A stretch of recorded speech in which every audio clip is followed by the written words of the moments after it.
The airport was completely silent except for one sound. A young man stood near gate 14, staring at the screen above him. His hands were shaking. He knew English. At least he thought he did.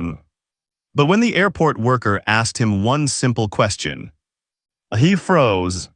Not because his English was bad, but because real English sounds nothing like textbooks. And that moment changed everything. His name was Daniel. 2 years earlier, Daniel moved from Brazil to Chicago with one dream: to sound natural in English. Not perfect, not fancy, just natural. But every day felt like a small battle. People spoke too fast. Friends used expressions he never learned in school. Even simple conversations made him nervous. One evening, after a terrible day at work, Daniel sat alone in a tiny coffee shop near his apartment. Rain hit the windows softly. A barista smiled at him and said, "Rough day." Daniel paused. He understood the words, but his brain couldn't answer quickly enough. Finally, he whispered, "Oh yes, very difficult day." The barista smiled kindly. Then she said something strange. "Hangs in there." Daniel blinked. "Hangs where?" "There." He forced a smile, took his coffee, and sat down confused. That night he searched the phrase online. Hang in there means, stay strong, don't give up. And suddenly Daniel realized something important. Native English speakers don't always speak textbook English. They speak in phrases, emotions, short expressions, real-life language. And that's when his journey truly began. The next morning, Daniel bought a small notebook. On the first page, he wrote, 25 must-know phrases. Not grammar rules. Not complicated vocabulary. Just real English people actually use. Phrase number 1. What's going on? Explain to me what's going on up there. Seriously, what's going on? Meaning, what's happening? Later that day, Daniel entered work nervously. His coworker Mike looked stressed. Daniel took a breath and asked, "Hey Mike, what's going on?" Mike looked surprised. Then he smiled. "Man, the boss is freaking out about the meeting." For the first time, Daniel felt part of the conversation. Phrase number 2. I'm just kidding. I'm just kidding. I'm just kidding. A few days later, Mike looked at Daniel seriously and said, "You're buying lunch for everyone today." Daniel's face turned pale. Then Mike laughed. "I'm just kidding. That phrase means, I'm joking." Daniel laughed too. Small moment. Big confidence boost. Phrase number 3. No worries. I feel like No worries. No worries. One evening, Daniel accidentally spilled coffee near another customer. "I'm so sorry," he said quickly. The man smiled. No worries.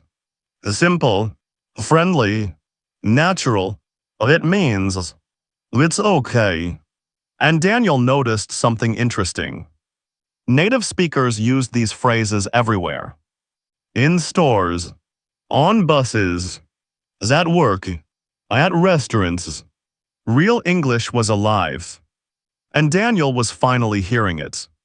But then, something embarrassing happened. One Friday night, Daniel went to a birthday party with coworkers. Music played loudly. Everyone laughed easily. Daniel stood quietly near the snacks pretending to check his phone. A girl named Emma walked over. "You okay?" "Yeah," Daniel said softly. Then she asked, "So how's it going?" Daniel panicked. How was what going? Life, the party, his job. His brain froze again. Emma waited awkwardly. Finally, Daniel muttered, "Good, thank you." She smiled politely and walked away. Daniel felt terrible. On the train home, he replayed the moment again and again. That's when he learned phrase number 4. How's it going? How's it going? How's it going? It simply means, how are you? But native speakers say it fast. Casually, naturally. The next week, Daniel practiced constantly. At the grocery store, in the mirrors, while cooking dinner. How's it going? What's up? Not bad. Sounds good. Little by little, English stopped feeling like a school subject and started feeling human. One cold morning, Daniel entered the office elevator. A woman dropped her papers everywhere. Without thinking, Daniel bent down to help. As they picked up papers together, she sighed. I'm all over the place today. Daniel almost laughed. He understood it immediately. Phrase number 5. I'm all over the place. Jake thinks I'm all over the place looking for you. Sorry. I'm all over the place at the moment. Meaning, I'm disorganized or stressed. And for the first time, he didn't need to translate inside his head. That was the moment he realized something powerful. Fluency is not about knowing every word. It's about recognizing feelings inside phrases. Weeks passed. Daniel's confidence grew stronger. Phrase number 6. Take your time. Just take your time. Take your time. Phrase number 7. I'll figure it out. Okay, I'll figure it out. I'll figure it out. Phrase number 8. That makes sense. That makes sense. Nothing that makes sense, though. Phrase number 9. I'm running late. I left them at home and I'm running late. Carl, I'm running late. Phrase number 10. Better late than never. Well, better late than never. Mr. Carter, better late than never. And something unexpected happened. People started talking to him more. Because now he sounded relaxed, natural, comfortable. But the biggest test was still coming. One afternoon, Daniel received a call from his mother. Her voice sounded weak. She had health problems back home. Daniel felt helpless. Alone. That evening, he sat quietly by Lake Michigan staring at the water. Emma suddenly appeared beside him. You disappeared from the party group chat, she said. Daniel smiled sadly. My mom is sick. Emma sat beside him silently for a moment. Then she said, I'm here for you. Daniel looked down. 3 simple words. But they felt warm. Safe. Real. Phrase number 11. I'm here for you. If you need anything, I'm here for you. Dylan, I'm here for you, but... Meaning, you're not alone. That night, Daniel and Emma talked for hours. Not perfect English. Not complicated words. Just honest conversation. And Daniel realized something beautiful.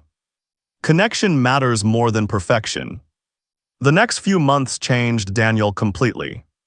Not because his grammar suddenly became perfect, but because he stopped being afraid of sounding human. One snowy morning, Daniel walked into his favorite coffee shop. The same barista from months earlier smiled at him. Well, look who's back. Daniel grinned.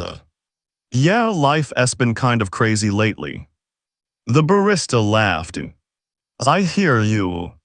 Phrase number 12. I hear you. Joseph Whitney, I hear you suggest. Oh, I hear you, hon. It doesn't literally mean I can hear your voice. It means I understand how you feel. Daniel loved that. English wasn't just language anymore. It was emotion hidden inside small expressions. A man standing behind Daniel suddenly said, Man, I'm starving. Without thinking, Daniel replied, Same here. The man smiled immediately. Tiny conversation. Tiny victory. Phrase number 13. Same here. Same here. It's the same here. Meaning, me too. And that's the secret nobody tells English learners. Confidence grows in tiny moments. Not giant speeches. Not perfect grammar tests. Just small human connections. One evening after work, Daniel and Emma walked through downtown Chicago together. The streets glowed with yellow lights. Snowflakes drifted slowly through the air. Emma looked at him and asked, "So, do you still get nervous speaking English?" Daniel laughed softly. "All the time. Really, you sound natural now." Daniel stopped walking for a second. Natural? Nobody had ever said that to him before. But then something awkward happened. A stranger accidentally bumped into Daniel's shoulder hard. Daniel got frustrated and muttered, "What's your problem?" The man turned around angrily. Emma quickly pulled Daniel away. "Relax," she whispered, and Daniel felt embarrassed. Later that night, Emma explained something important. Some phrases sound different depending on tone. Phrase number 14. What's your problem? What's your problem, asshole? So what's your problem, Lieutenant McLean? Can sound aggressive if spoken angrily. That's why pronunciation and emotion matter so much in English. Emma smiled and demonstrated. Friendly tones. What's your problem, joking with a friend? Angry tones. What's your problem during conflict? The same words, completely different meanings. Daniel realized English wasn't only vocabulary. It was music, emotion, rhythm. That realization changed the way he listened forever.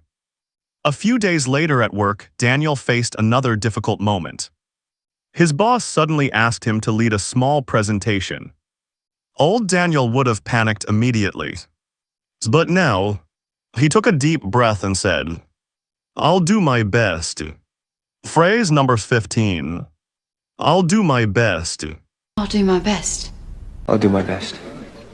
Simple, honest, confident without sounding arrogant. The presentation wasn't perfect. Daniel forgot a few words. Mispronounced schedule. Spoke too fast sometimes. But something amazing happened afterward. His coworkers clapped. Mike smiled proudly. "Dude, you crushed it." Daniel blinked. "I crushed it." Mike laughed. "It means you did really well." Phrase number 16. You crushed it. Heard you crushed it against South last week, man. You crushed it. Daniel smiled all night. Because for the first time, he didn't feel like the foreign guy trying to survive. He felt like himself. Weeks later, Daniel started noticing English everywhere. On subway ads, in movie dialogue, at grocery stores. And now he understood expressions naturally. Phrase number 17. My bad. My boobs make a promise my bad back can't deliver. Oh, my bad. Meaning, my mistake. Phrase number 18. No big deal. It's no big deal. It's no big deal. Meaning, it's not important. Phrase number 19. Give me a sec. Just give me a sec. Give me a sec. Meaning, wait a moment. Phrase number 20. I'm exhausted. I'm exhausted. I'm exhausted. Meaning, I'm very tired. And slowly, English stopped exhausting him. Then came the moment Daniel would never forget. The airport. Gate 14. The same place from the beginning. Except this time, everything was different. Daniel was flying home to visit his mother after almost 2 years. The airport worker looked at him and asked quickly, "Hey sir, did you check in online already?" Months earlier, Daniel would have frozen.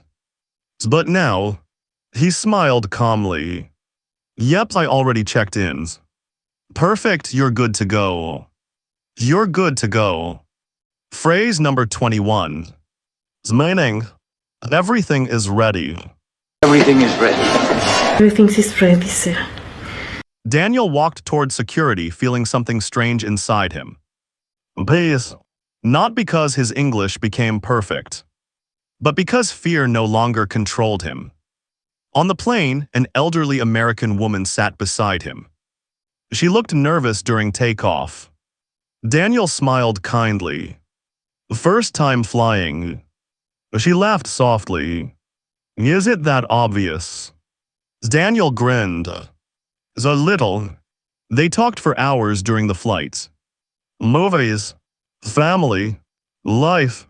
At one point she sighed and said, "You're really easy to talk to." Daniel almost got emotional hearing those words. Because years earlier, he couldn't even answer simple questions confidently. The woman later asked, "So how did you learn English so naturally?" Daniel looked out the airplane window for a moment. Then he smiled. "I stopped trying to sound perfect. That was it. That was the real secret. Not complicated grammar books. Not memorizing giant vocabulary lists. Just learning real phrases people use every day." Phrase number 22. Believe it or not.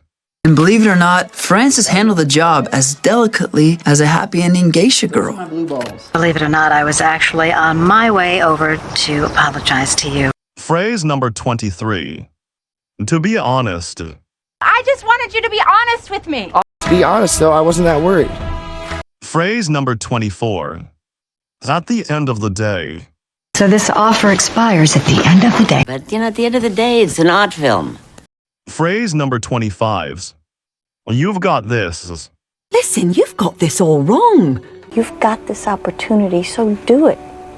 The final phrase Daniel learned, and maybe the most important one. You've got this. Meaning, you can do it. A phrase full of encouragement, strength, belief. When Daniel finally landed in Brazil, his mother hugged him tightly at the airport. "You sound different," she whispered. Daniel smiled. "Different good or different bad?" She laughed through tears. "Different confident." And maybe that's what language learning is truly about. Not becoming someone else, but becoming more yourself. More connected, more fearless, more alive. So if you're struggling with English right now, if you freeze during conversations, if you feel embarrassed when speaking, remember this. Every fluent speaker once felt exactly like you. And fluency doesn't begin with perfection. It begins with one simple phrase spoken bravely. You've got this. And before you go, there's another story you need to hear. A story about one English mistake that accidentally changed a man's entire life forever. Trust me, you do not want to miss it.